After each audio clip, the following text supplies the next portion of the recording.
할렐루야. 오늘도 하나님 앞에 드리는 예배가 우리에게는 은혜가 되고 하나님 앞에는 영광과 기쁨이 되기를 원합니다. 함께 기도하면서 예배하시겠습니다. 하나님 아버지, 오늘도 예배하러 모였습니다. 예배하는 하나님의 사람들이 하나님을 분명히 기억하고 하나님의 말씀이 우리를 인도하는 능력이 되어서 어그러지고 잘못된 것들을 정말 고치며 하나님께서 인도하시는 바른 길로 쫓아 나아가는 거룩한 시간이 되기를 원합니다. 은혜를 더하여 주시고 하나님께서 우리와 함께 계신 기쁨과 감사로 충만한 심령들이 되도록 도와주시옵소서. 예수님의 이름으로 기도하였습니다. 아멘. 하늘에 계신 우리 아버지여, 이름이 거룩히 여김을 받으시오며 나라 임하옵시며 뜻이 하늘에서 이룬 것 같이 땅에서도 이루어지이다. 오늘날 우리에게 일용할 양식을 주옵시고 우리가 우리에게 죄 지은 자를 사하여 준 것 같이 우리 죄를 사하여 주옵시고 우리를 시험에 들게 하지 마옵시고 다만 악에서 구하옵소서. 나라와 권세와 영광이 아버지께 영원히 싸움나이다. 아멘. 찬송가 500장 함께 찬양하시겠습니다. 찬송가 500장입니다.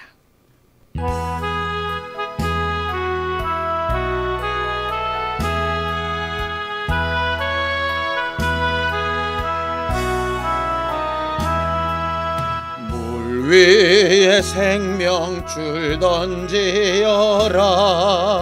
누가 저 형제를 구원하랴. 우리의 가까운 형제이니 이 생명줄 그 누가 던지려나. 생명줄 던져 생명줄 던져 물속에 빠져간다. 생명줄 던져 생명줄 던져 지금 곧 던지어라. 너 빨리 생명줄 던지어라. 형제여 너 찌지체 않아.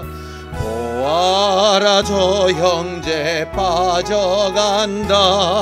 이 구조선 타고서 속히 가라. 생명줄 던져 생명줄 던져 물속에 빠져간다. 생명줄 던져 생명줄 던져 지금 곧 던지어라. 넣어서 생명줄 던지어라. 저 형제 지쳐서 덕인다. 시험과 근심에 거센 풍파 저 형제를 휩쓸어 몰아간다. 생명줄 던져 생명줄 던져 물속에 빠져간다. 생명줄 던져 생명줄 던져 지금 곧 건지어라. 위험한 풍파가 곧 지나고 건너편 언덕에 이르리니 형제여 너 찌지체 않아. 곧 생명줄 던져서 구원하라. 생명줄 던져 생명줄 던져 물속에 빠져간다. 생명줄 던져 생명줄 던져 지금 곧 건지어라.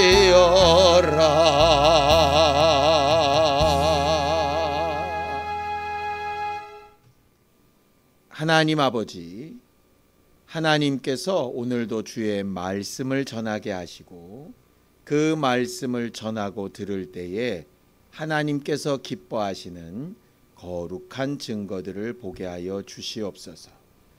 우리가 듣고 보고 배운 말씀이 우리 모두에게 유익되기를 원합니다. 하나님께서 도와주시옵소서. 믿음으로 헌금한 손길들 위해 복을 주시고 저들이 하나님 앞에 행한 일로 반드시 주께서 약속하신 복을 얻게 하여 주시옵소서. 예수님의 이름으로 기도하였습니다. 아멘. 하나님의 말씀은 사도행전 27장 13절에서 26절까지 말씀을 함께 합독하겠습니다. 사도행전 27장 13절에서 26절까지 말씀을 함께 합독하겠습니다. 함께 읽습니다. 시작. 남풍이 순하게 불매 그들이 뜻을 이룬 줄 알고 닻을 감아 그레데 해변을 끼고 항해하더니 얼마 안 되어 섬 가운데로부터 유라굴로라는 광풍이 크게 일어나니 배가 밀려 바람을 맞춰 갈 수 없어 가는 대로 두고 쫓겨가다가 가우다라는 작은 섬 아래로 지나 간신히 거루를 잡아 끌어올리고 줄을 가지고 선체를 둘러 감고 스르디스에 걸릴까 두려워하여 연장을 내리고 그냥 쫓겨가더니 우리가 풍랑으로 심히 애쓰다가 이튿날 사공들이 짐을 바다에 풀어버리고 사흘째 되는 날에 배의 기구를 그들의 손으로 내버리니라. 여러 날 동안 해도 별도 보이지 아니하고 큰 풍랑이 그대로 있음에 구원의 여망마저 없어졌더라. 여러 사람이 오래 먹지 못하였음에 바울이 가운데 서서 말하되 여러분이여 내 말을 듣고 그레데에서 떠나지 아니하여 이 타격과 손상을 면하였더라면 좋을 뻔하였느니라. 내가 너희를 권하노니 이제 안심하라. 너희 중 아무도 생명에는 아무런 손상이 없겠고 오직 배뿐이니라. 내가 속한 바 곧 내가 섬기는 하나님의 사자가 어젯밤에 내 곁에 서서 말하되 바울아 두려워하지 말라. 내가 가이사 앞에 서야 하겠고 또 하나님께서 너와 함께 항해하는 자를 다 내게 주셨다 하였으니 그러므로 여러분이여 안심하라. 나는 내게 말씀하신 그대로 되리라고 하나님을 믿노라. 그런즉 우리가 반드시 한 섬에 걸리리라 하더라. 아멘. 성경은 하나님을 목자라고 하는 표현과 함께 농부시다라고 하는 표현을 많이 쓰고 있습니다. 하나님은 농부이시다. 농부는 뭔가 계획을 가지고 씨를 뿌리는 사람이지요. 그 뿌린 씨가 아직 싹이 나지 않고 줄기가 자라지 않고 열매가 맺혀진 것이 보이지 않을 때에도 자기가 이미 계획하고 올바른 씨를 뿌렸다면 거기에 합당한 결과가 나오기를 기대하고 소망하는 자가 바로 농부입니다. 하나님은 이 땅을 창조하실 때부터 마지막 순간까지 하나님의 뜻에 따라 말씀을 씨처럼 뿌리셨고 그 말씀이 각각의 심령에서 제대로 된 열매를 맺기를 기대하시면서 지금도 역사를 이루어가고 계신 하나님이십니다. 문제는 하나님이 본래 뿌리신 말씀의 씨앗대로 정상적인 결실이 이루어진다면 농부는 크게 기뻐하는 마음으로 그 결실을 창고에 드리겠지만 주인이 원하는 모습과 다른, 주인이 바랬던 결실과 다른 모양이 나타나게 된다면 거기에 대한 책임을 일꾼들에게 묻기도 하시고 또 마치 열매 없었던 무화과 나무처럼 무화과 나무 자체에 묻기도 하셔서 말라버리게 하시고 베어 땔감으로 쓰기도 하시는 것이죠. 우리가 하나님 앞에서 목숨이라고 하는 시간을 부여받고 말씀이라고 하는 하나님의 약속을 부여받은 이후에 행동하는 모든 말과 모든 행실에는 결과가 따르게 되어져 있습니다. 마치 우리는 밭과 같아서 하나님이 농부이신 그 특성대로 우리 안에 뿌리신 말씀의 씨앗들과 하나님의 계획들이 어떤 식으로 결실되느냐에 따라 칭찬을 얻기도 하고 그러지 못하기도 할 겁니다. 그래서 신앙생활은 마치 하나님의 은혜를 받아 씨앗과 생명과 복을 얻는 존재이기도 하지만 그 결과로 심판을 받는 존재이기도 하죠. 성경을 좀 보겠습니다. 야고보서 2장 12절입니다. 함께 읽습니다. 시작. 너희는 자유의 율법대로 심판받을 자처럼 말도 하고 행하기도 하라. 세상 사람들은 지키지 못할 약속을 함부로 내뱉기도 하고 세상 사람들은 그저 자기의 소원만 막 말을 하며 살아도 큰 문제가 없을 수 있습니다. 그러나 하나님 안에 있는 사람들은 무슨 무익한 말을 하든 무슨 무익한 행동을 하든 하나님께서 반드시 자유한 율법대로 심판하실 것을 알고 심판받을 자처럼 그 말과 행동을 주의해야 하는 사람들입니다. 그래서 조심할 수밖에 없고 한 번 더 생각할 수밖에 없고 특별히 우리 안에 주신 성령께 물을 수밖에 없고 기도하고 하나님의 인도하심과 도우심을 받을 수밖에 없는 존재들이 바로 신앙인들이지요. 신앙인들은 그래서 함부로 내 생각이나 내 판단이나 내 경험을 주장하기 이전에 하나님의 말씀이 하나님의 생각이 어떠한가 하는 것을 생각해 보는 사람들이 바로 신앙인들입니다. 그런데 신앙인들이더라도 여전히 육체로는 죄인의 삶을 살고 있어서요. 실수도 많고 잘못도 많게 되지요. 자, 성경을 또 보겠습니다. 야고보서 3장 2절입니다. 함께 읽습니다. 시작. 우리가 다 실수가 많으니 만일 말에 실수가 없는 자라면 곧 온전한 사람이라 능히 온 몸도 굴레 씌우리라 라고 이렇게 되어져 있습니다. 만약 우리가 실수가 없는 자라면 특별히 말이나 이런 것에 실수가 없는 자라면 굉장히 완벽한 사람이랄 겁니다. 결과적으로 반대로 얘기하면 우리는 늘상 말에 실수가 있고 잘못이 있다라고 하는 거죠. 우리는 왜 말이나 행실에 이렇게 실수가 많고 죄가 많을까요? 여러 가지 이유가 있겠지만 가장 대표적인 건 우리가 부족한 사람이라 그렇습니다. 인내도 부족하고 지식도 부족하고 경험도 부족하기 때문이죠. 문제는 부족하다는 걸 인정하면 실수가 적어질 텐데 부족하면서도 부족하지 않다고 생각하기 때문에 실수가 많은 겁니다. 그걸 다른 말로 교만이라고 하는 거죠. 세 번째는 부족한 걸 몰라서 교만했을지라도 깨닫는 순간에 돌이켜야 되는데 그 교만한 걸 고집으로 계속 끌고 가는 겁니다. 그러면 하나님 앞에 제대로 된 실수를 해결할 수 있는 방법이 없게 되지요. 그래서 무지에 따른 실수나 죄이든 교만에 따른 실수와 죄이든 고집에 따른 실수와 죄이든 이 모든 것을 해결할 수 있는 유일한 방법이 뭐냐면 겸손한 겁니다.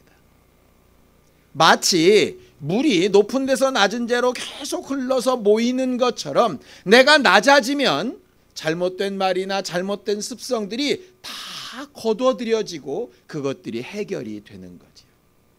그런데 대부분 실수 자체를 인정하지 않거나 아니면 실수했어도 그럴 수밖에 없었다고 변명을 하거나 실수한 것을 남들도 다 그러니 왜 나한테만 그러냐고 얘기를 하거나 이렇게 고집을 피고 주장하게 되면 그 실수를 바꿀 수 있는 방법도 하나님 앞에 정상적인 열매로 돌이킬 수 있는 방법도 없어지게 되는 겁니다. 신앙인이라는 사람들은 결국 누구냐? 겸손해서 자기의 실수든 자기의 부족함이든 자기의 교만함이든 자기의 고집스러움이든 하나님 앞에 정직하게 인정하고 그 다음에 새로 주시는 기회를 얻어서 더 좋고 나은 선택을 하는 사람이 신앙인들입니다.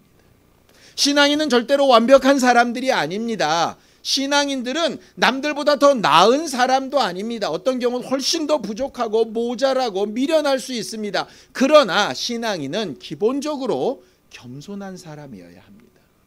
예수께서 그리하셨던 것처럼 나는 온유하고 겸손하니 내게 와서 배우라 하셨던 것처럼 온유하고 겸손할 수만 있다면 우리는 하나님 앞에 얼마든지 제대로 된 선택을 할 수 있게 됩니다. 우리 모두에게 잘못된 선택이나 실수가 있었을 때 잘못을 잘못이라고 인정하고 회개할 수 있는 용기와 겸손함이 있게 되기를 예수님의 이름으로 축원합니다. 오늘 성경 본문은 우리가 잘 아는 대로 바울이 드디어 로마로 가는 항해 가운데서 어려운 선택 하나를 했던 걸 기억하시게 될 겁니다. 바울은 과거에 미항이라고 하는 섬에 남기를 원했었습니다. 왜냐하면 앞으로 있을 안 좋은 상황을 경험상 또 영감상 예언했던 부분이 있습니다. 그런데 백부장은 선주나 선원들의 전문가적인 경험과 많은 사람들의 의견이 그쪽으로 모아지는 것 때문에 더 큰 항구에 가서 겨울을 지내기로 마음을 먹고 이렇게 출발하게 된 상황이었죠. 이제 그 항해 일정에 대한 이야기를 하고 있는 겁니다. 13절을 보겠습니다. 함께 읽죠. 시작. 남풍이 순하게 불매 그들이 뜻을 이룬 줄 알고 닻을 감아 그레데 해변을 끼고 항해하더라 그랬습니다. 바울의 경고가 무색하게도 처음 항해의 출발은 너무나 평탄했습니다. 남풍이 순하게 불어서 모든 항해가 제대로 될 것처럼 보이게 된 것이지요. 사람들은 이 좋은 일이 계속될 거라고 생각을 했습니다. 그러다 보니 바울의 말은 잊혀지고 바울의 말을 기억하고 있는 사람이라 할지라도 바울의 경험이나 영감이나 하나님이 주신 경고 같은 건 싹 무시하고 역시 우리가 옳았어 라고 자기의 지식과 판단을 높이 세우게끔 되는 것이요. 그런데 성경은 이런 여러 가지 경험들을 꽤 많이 이야기하고 있습니다. 모세가 무리바라고 하는 물에서 반석을 명하여 물을 내게 하라라고 하는 하나님의 말씀을 초월하고 자기의 경험을 따라서 반석을 때려서 물을 냈던 사건이 있었습니다. 그 사건 한 가지로만 보면 사람들은 갈증이 많이 나서 괴로워하고 모세는 하나님의 명령을 그대로 듣기보다는 자기의 경험을 덧붙여서 행동했음에도 불구하고 물은 나오고 백성들의 갈증은 해결이 났던 사건입니다. 누가 봐도 여전히 모세는 능력자였고 사람들은 여전히 모세를 통한 하나님의 능력으로 문제를 해결받은 아주 행복한 사건이었습니다. 그런데 나중에 하나님께서 그에게 말씀하실 때는 이렇게 말씀하십니다. 네가 나를 믿지 아니하였기 때문에 라고 말씀하고 있습니다. 결국 겉으로 보여지는 모양과 당장 일어난 사건으로 보면 굉장히 좋은 일인데 그 뒤의 결과는 옳지 않았던 거죠. 마치 잎과 나무까지는 무성했는데 정작 결실해야 될 때 결실을 못한 상황과 비슷하게 된 겁니다. 예수를 죽였던 사람들도 마찬가지죠. 예수를 이단의 괴수라고 생각했고 자기들이 의롭다라고 판단했습니다. 예수가 십자가에 달려 죽으시고 무덤에 갇히셨을 때까지만 해도 자기들의 의가 완벽하다고 생각했을 겁니다. 부활하신 예수가 등장하게 되고 성령 받은 예수의 제자들이 움직여지게 될 때도 그들을 핍박하고 죽이는 것으로서 자기들의 의가 상대적으로 보증되었다고 아마 착각했을 겁니다. 그러나 그들의 선택은 잘못된 것이었고 어그러진 행동이었죠. 바울도 마찬가지입니다.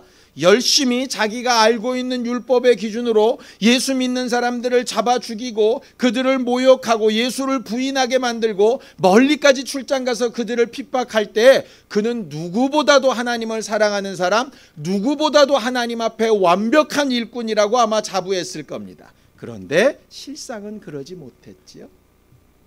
우리가 간혹 기도하고 또 기도하지 않고 어쩔 때는 믿음으로 어쩔 때는 내 경험으로 이렇게 했을 때 기도하고 믿음으로 했을 때 하나님의 역사가 팍팍 일어나고 그러지 않을 때는 뭔가 일이 막 다 잘못된다면 우리들은 너무 쉽게 신앙으로만 해야 되는 거구나 이렇게 알게 될 겁니다. 그런데 어쩔 때 보면 기도하지 않고 했는데도 일이 잘 되어 가기도 하고 믿음으로 하지 않고 내 경험이나 세상의 방법을 썼는데 일이 잘 되어져 가거든요. 그러니 믿음이 무슨 소용이 있을까? 이렇게 생각하는 경우가 있습니다. 정반대의 경우도 있죠. 믿음으로 하고 정말 하나님의 뜻대로 해보려고 했는데 당장 눈앞에 나오는 결과는 옳지 않게 내가 원하지 않는 과정으로 오게 되는 결과가 있습니다. 대표적인 것이 예수께서 십자가에 달려 죽으시는 것이죠. 자, 우리는 어떤 일이 벌어질 때 당장 아니면 초반에 여러 가지 일들의 징조를 전체로 보고 그렇게 판단하는 실수를 간혹 범할 수 있습니다. 오늘 성경은 그러지 말라라고 하는 겁니다. 잘 되어져 가는 일을 그저 의심하라는 얘기가 아닙니다. 잘 되어질 때 이게 정말 하나님의 말씀으로 잘 되어지는 것인지 하나님의 뜻대로 잘 되어지는 것인지 아니면 그냥 세상의 방법으로 나중에 후유증이 있는 것으로 잘 되는 것인지 생각해 봐야 하는 것이죠. 세상의 의사들 중에도 아프다고 하면 아주 적용력이 센 약들을 이렇게 막 금방금방 처방을 해줘서 눈에 띄게 좋은 현상들을 보는 의사들이 있습니다. 그런데 그런 경우 대부분 어떻습니까? 나중에 그 후유증으로 환자들이 더 어려워하는 경우들을 보게 되지요. 어떤 의사는 환자가 힘들어 죽겠다고 하는데 환자의 마음에 쏙 들만한 효과가 안 나타나는 그런 지지부진한 약을 쓰는 경우도 있습니다. 그래서 사람들은 그가 능력 없다고 하고 잘못되었다고 얘기할 수도 있죠. 그런데 최소한의 부작용을 예상하고 그런 것들을 서서히 맞춰가는 의사들이 더 나은 의사 아니겠습니까? 그래서 사실 당장 보여지는 모습보다 더 중요한 건 계속 반복되는 삶 가운데 하나님의 뜻이 어떻게 이루어져 가고 있는가 하는 것을 보는 것이 참 중요합니다. 바울과 그 일행은 그런 걸 확인하는데 얼마 많이 걸리지 않았습니다. 그 다음에 얼마 지나지 않아서 유라굴라라고 하는 태풍이 불게 됩니다. 태풍 때문에 배는 도무지 제 갈 길을 갈지 못하고 배에 있는 모든 기능을 어쩔 수 없어서 바람에 그냥 밀려 흘러 떠내려가게 되는 것이죠. 거기 보면 거루를 간신히 잡았다 그런데 구조선 같은 겁니다. 달려 있었던 배가 너무 큰 폭풍에 막 끊어져 나가게 생겼으니까 그 배를 겨우겨우 올려서 배 위에다 묻고 만약의 사태를 대변했다라고 하는 겁니다. 그러다가 우연찮게 작은 섬 밑으로 들어가서 섬이 바람을 막아주다 보니까 조금 나은 상태가 되었지만 그럼에도 불구하고 여전히 항해는 어렵고 계속 위험이 다그치는 상황이 벌어지게 되는 것이죠. 그렇게 어려움이 오고 그렇게 정말 자기들의 방법을 주장했던 선주나 선원들이 아무 힘도 쓸 수 없을 때 그들이 했던 행동들을 보면 우리가 어렵고 힘들 때 뭘 해야 되는가 하는 것을 알게 됩니다. 자, 사도행전 27장 18절에서 19절입니다. 사도행전 27장 18절에서 19절 함께 읽습니다. 시작. 우리가 풍랑으로 심히 애쓰다가 이튿날 사공들이 짐을 바다에 풀어버리고 사흘째 되는 날에 배의 기구를 그들의 손으로 내버리니라. 이 배는 많은 화물이 실려 있었고 그 화물은 다 돈입니다. 그들이 사람 목숨만큼 중요하게 생각하는 것이 바로 화물이지요. 그런데 풍랑이 너무 심해지고 배가 밀려서 모래톱 마치 물길이 점점 낮아져 가지고 배가 땅에 부딪혀 가지고 깨지게 되면 완전히 파선을 하게 되니까 배를 가볍게 하느라고 물건들을 다 집어던지기 시작합니다. 자기가 가지고 있는 것, 소유한 것, 믿고 있는 것, 의지하는 것을 계속 지키려다 보면 결국 어느 땐가 파선하게 되죠. 가볍게 하고 더 중요한 것을 지키기 위해서 내려놓아야 될 때가 있는 겁니다. 세상 사람들도 이런 지혜를 쓸 줄 압니다. 신앙인들이라면 뭘까요? 뭐가 가장 중요하겠습니까? 육체보다는 영혼이 중요하겠죠. 물질보다는 육체가 중요하겠죠. 그 영혼이 나아가고 인도받아야 될 하나님의 말씀이 중요하겠죠. 평소에 내가 그냥 좋은 상태라면 어떻게 행동을 하더라도 괜찮을지 모르겠지만 정말 하나님께서 바라시고 원하시는 모습으로 살아가야 되는 위경 가운데 있다면 사실 하나님의 말씀 위에 다른 것을, 내 영혼 위에 다른 것을, 내 자녀와 내 가정의 영혼을 위해 다른 것을 다 내어버릴지라도 정말 중요한 것을 위해 덜 중요한 것들을 내려놓는 결단과 용기가 필요하지 않겠습니까? 이 선원들은 그렇게 했습니다. 문제는 뭐냐? 그렇게까지 자기들이 버릴 수 있는 걸 다 버렸는데도 문제가 해결이 됐느냐? 해결이 안 된 것이죠. 사도행전 27장 20절입니다. 함께 읽습니다. 시작. 여러 날 동안 해도 별도 보이지 아니하고 큰 풍랑이 그대로 있음에 구원의 여망마저 없어졌다. 자기들이 할 수 있는 모든 것을 다하고 모든 행동을 다하고 포기할 것을 다 했음에도 불구하고 자신들이 더 이상 할 수 없는 상황에 이르게 된 겁니다. 많은 사람들은 저주받았다, 재수가 없었다, 뭔가 잘못됐다 이렇게 얘기하겠죠. 근데 결과를 우리가 알고 있는 상태에서 되짚어 보면 이 일은 바울과 함께 있는 모든 사람들에게 하나님만 하실 수 있는 부분을 분명히 보여주기 원하시는 한 가지의 계획이라고 볼 수 있습니다. 하나님 일부러 어렵게 만드셔가지고 하나님을 믿게 하셨다 뭐 이런 뜻이기보다는 그들이 자기의 고집이나 자기의 주장이나 자기가 스스로 옳다는 바를 가득 가지고 있을 때에는 아무리 주의 복음이 대단하고 하나님의 말씀이 생명의 증거가 되어도 그들이 귀 안으로 절대로, 마음 안으로 절대로 들어가지 않는다라고 하는 거죠. 마치 애굽왕 바로가 뭔가 믿을 구석이 있고 가진 것이 있었을 때에는 하나님의 경고하심과 하나님의 이적이 제대로 보이지 않는 것과 똑같은 겁니다. 하나님께서 그들의 어렵고 힘들고 아파하는 상황 가운데 바울에게 하나님의 사자를 보내셔서 말씀하게 하십니다. 자, 성경을 좀 보겠습니다. 24절입니다.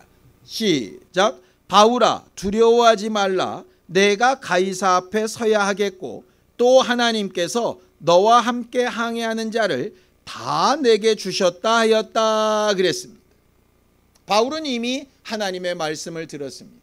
하나님께서 자기가 가이사 앞까지 가야 되는 그 약속된 말씀을 지키도록 하실 것이고 바울 하나뿐 아니라 바울과 함께하는 모든 사람들도 바울에게 맡겨서 다 구원받게 하실 것이라고 하는 약속을 얻게 되어진 것이죠. 그런데 그렇게 복음 전함을 받은 바울이 그냥 기쁜 소식만을 이야기하지는 않습니다. 그냥 너희들 다 구원받는다, 걱정 말아라, 이 풍랑 가운데서도 우리는 죽지 않는다, 배는 깨지겠지만 우리는 살아남을 거야, 이렇게 얘기해도 될 텐데 그 말 이전에 이상하게 이런 말을 하는 겁니다. 사도행전 27장 21절입니다. 함께 읽습니다. 시작.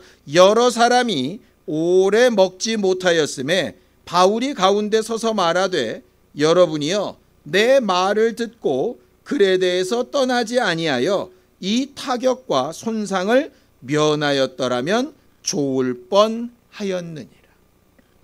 무슨 얘기입니까? 우리가 흔히 잘 쓰는 말로 내 이럴 줄 알았다. 그러니까 내가 과거에 경고했었지 않느냐. 미양에 내 말을 듣고 남았으면 얼마나 좋았을 뻔했냐. 이런 어려움이 없을 것 아니냐. 내 말 무시하고 너희들 좋은 대로 하더니 이것 봐라. 이런 식으로 얘기를 하는 것 같은 겁니다. 약 올리는 걸까요? 아니면 빈정대는 겁니까? 아니면 그들보다 자신이 낫다라고 자신을 막 교만하게 하는 걸까요? 이 말을 도대체 왜 할까요?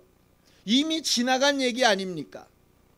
저도 다른 사람들과 대화를 하다 보면 굉장히 마음 상하는 표현이 바로 그 부분입니다. 그럴 줄 알았다고. 그럴 줄 알았으면 끝까지 말렸어야죠.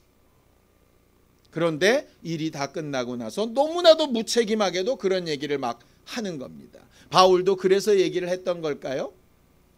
그런데 바울의 이야기를 잘 들어보면 이런 결론이 내려집니다. 아까 우리가 읽었던 25절처럼 하나님은 이미 거기에 있는 사람들에게 안심을 명하셨고 살아날 방법을 명하셨고 죽지 않을 것이라고 하나님이 약속을 지키실 것을 가르쳐 주셨습니다. 그런데 바울은 왜 이 말을 먼저 했을까? 그냥 인간적인 감정일까? 그렇게만 보기가 좀 어렵습니다. 왜냐하면 바울은 그 다음에도 자기의 믿음을 고백하고 또 자기에게 맡겨진 그들에게 하나님을 전하고 싶어 하거든요. 왜 이 말을 굳이 했을까? 아마도 그들이 구원의 복음이나 하나님의 약속이나 살아날 방법을 듣기 이전에 먼저 자기들의 실수, 자기들의 무지, 자기들의 교만, 자기들의 고집을 먼저 인정하고 회개하기를 아마 원했었던 것 같습니다. 그러고 봤더니 예수께서도 천국 복음을 전파하시고 구원을 이야기하시고 병 낫는 역사를 이야기하시기 전에 먼저 말씀하신 것이 회개하라라고 말씀하십니다. 하나님의 복음은 주 예수의 은혜는 먼저 내 부족함과 실수와 교만과 내 고집을 인정한 상태에서 내 잘못을 인정한 상태에서 먼저 겸손한 상태에서 그 말씀을 들어야 그것이 비로소 은혜가 됩니다. 성경은 이것을 하나님은 교만한 자를 미워하시고 겸손한 자에게 은혜를 베푸신다라고 말씀을 하십니다. 인정함이 없이는 회개함이 없이는 자기의 고집과 교만을 꺾는 일이 없이는 주의 복음이 복음되지도 못하고 하나님의 역사가 되지도 못하고 하나님의 이적이 이적되지도 못하는 경우가 많게 되는 것이죠. 무슨 얘기입니까? 우리가 6월 한 달 동안 좋은 마음밭이 되자라고 우리가 기도하면서 지내고 있는데 하나님의 말씀의 씨앗은 똑같은데 길바닥에 떨어지면 아무런 역할을 하지 못하게 되는 것과 마찬가지입니다. 하나님의 말씀이 들어올 때 먼저 인정하고 교만함을 버리고 겸손함을 선택하고 내 부족함을 인정하는 용기와 결단과 담력이 필요한 겁니다. 남들이 볼 때는 손가락질 할지도 모르겠죠. 그런데 그들의 손가락질이나 그들이 나를 하찮게 보는 게 내 목숨을 구하는 것보다 훨씬 중요합니까? 아까 말하는 것처럼 목숨을 구하기 위해서라면, 배가 파손하지 않기 위해서라면 굉장히 중요한 화물도 다 내어버리고 배의 기구까지도 다 내어버리지 않습니까? 그것처럼 정말 내가 살기 위해서라면 내 실수를 인정하고 교만함을 하나님 앞에 회개하고 고집스러운 것을 꺾고 하나님의 일이 어디로 흘러갈까를 참 기대하며 보는 믿음이 필요한 거죠. 바울이 결국 그들에게 말하고 싶은 것은 한 가지입니다.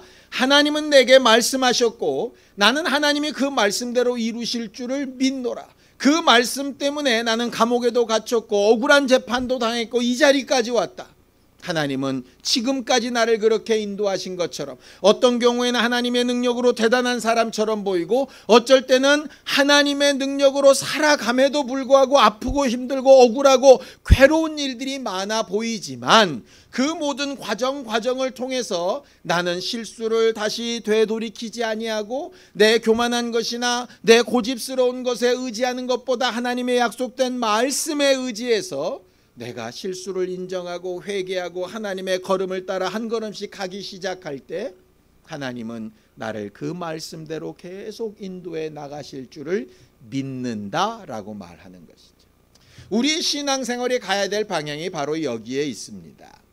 여러분, 우리는 지금까지도 수많은 실수와 잘못을 해왔고 지금도 그렇게 하고 있고 앞으로도 그렇게 할 겁니다.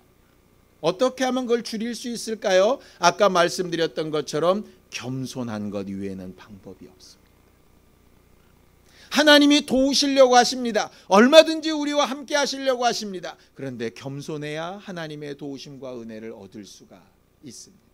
그것을 담대하게 인정하고 하나님 앞에 내 자신을 내려놓고 하나님의 뜻대로 살아보려고 할 때에 하나님께서 얼마든지 우리를 도우시고 역사하십니다. 우리에게 귀중하게 여겨지는 여러 가지 일들이 있을 겁니다. 내가 가진 물질도 있고 지식도 있고 경험도 있고 내 주변에 나를 돕는 여러 사람들의 손길도 있을 겁니다. 나를 바라보고 있는 사람들의 눈빛이나 그들의 입에 정말 계속 되뇌이게 되는 내 명성도 있을지도 모르겠습니다. 그런데 정말 중요한 내 생명을 위해서는 그런 것들을 하나씩 내려놓을 수 있는 결단력도 필요한 겁니다. 뭐가 더 중요한지 판단해야 하는 것이죠. 그리고 모든 판단의 기준을 누구의 경험, 누구의 지식, 어떤 상황, 지금 눈에 보이는 현상에 두지 말고 바울처럼 하나님이 약속하신 말씀이 어디를 향해 가고 있는가라고 하는 것으로 보는 것이 참 중요합니다. 저도 설교자로 이렇게 말을 하는 것은 쉽지만 그렇게 사는 것은 결코 쉽지 않다는 것을 압니다. 그렇게 살아가는 게 쉬웠다면 저는 지금보다도 훨씬 더 훌륭하게 목회하는 사람이 돼 있을 겁니다. 그런데 저도 여전히 실수가 많고 어그러진 것이 많게 되어지죠. 저도 그래서 제 실수를 인정하고 회개하고 하나님의 말씀을 따라가는 길을 다시 선택해야 하고, 여러분들도 실수를 인정하고 회개하고 겸손해져서 하나님의 말씀을 따라 이끌림 받고 살아가는 모습을 선택해야 하는 겁니다. 감사한 것은 풍랑 가운데서도 어려움 가운데서도 하나님은 어쨌든 피할 길을 내셔서 하나님의 사람들을 통해서 가르치시고 권면하시고 이끌어가려고 하고 계시다라고 하는 것이죠. 우리는 이 분명한 사실로 인하여 힘을 얻고 담대하고 하나님의 뜻대로 순종하여 사는 믿음의 사람들이 될 수 있게 되기를 예수님의 이름으로 축원합니다. 함께 기도하시겠습니다. 하나님 아버지, 우리를 하나님의 뜻대로 부르시고 여기까지 인도하여 주셨사오니 우리의 말이나 행실이 하나님 앞에 심판받을 자인 것처럼 그렇게 조심스럽게 행할 줄 알게 하시고, 실수하며 잘못되며 어그러졌을 때 하나님 앞에 담대하게 하시고 겸손하게 하시고 인정하게 하시고 되돌이켜 회개할 줄 알게 하여 주셔서 하나님께서 사용하시고 쓰시는 거룩한 일꾼으로 회복되어져 가는 우리 모두가 되도록 도우시고 인도하여 주시옵소서. 어려운 상황, 힘든 상황, 아픈 상황 가운데 있다면 하나님 피할 길을 내시고 돕는 손길들을 더하여 주시며 하나님의 위로와 하나님의 말씀대로 되어져 가는 역사들을 통하여 우리가 마음의 힘을 얻고 구원의 여망도 사라져버린 그때에 하나님의 말씀이 우리에게 생명줄이 되어 우리를 건지며 살리며 온전케 하는 능력이 될 수 있도록 각각의 심령의 성령으로 말씀하시고 예수의 은혜로 충만케 하여 주시옵소서. 하나님 아버지, 우리는 많은 실수가 있으나 때때마다 하나님의 말씀으로 또 성령으로 세임을 얻어 돌이킴을 받고자 할 때 하나님께서 우리를 도우시고 후원하시는 믿음의 능력을 체험할 수 있게 하여 주시옵소서. 회개하며 하나님의 뜻대로 순종하여 살려 할 때 얼마든지 도우시는 하나님의 능력이 우리 안에 있음을 고백하며 우리의 믿음을 전하여 말할 수 있게 도와주시옵소서. 이제는 우리 주 예수 그리스도의 은혜와 하나님 아버지의 극진하신 사랑과 성령님의 감동하시고 함께 하시는 분명한 증거가 우리의 실수와 잘못을 정직하게 인정하고 올바른 선택을 다시 해나가는 거룩한 성도 되기 원하는 우리 모두 위에 이제로부터 영원까지 함께 있을지어다. 아멘.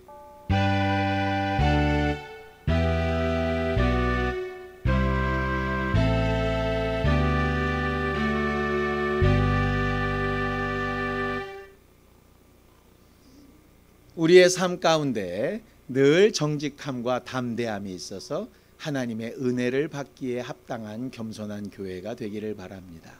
감사합니다.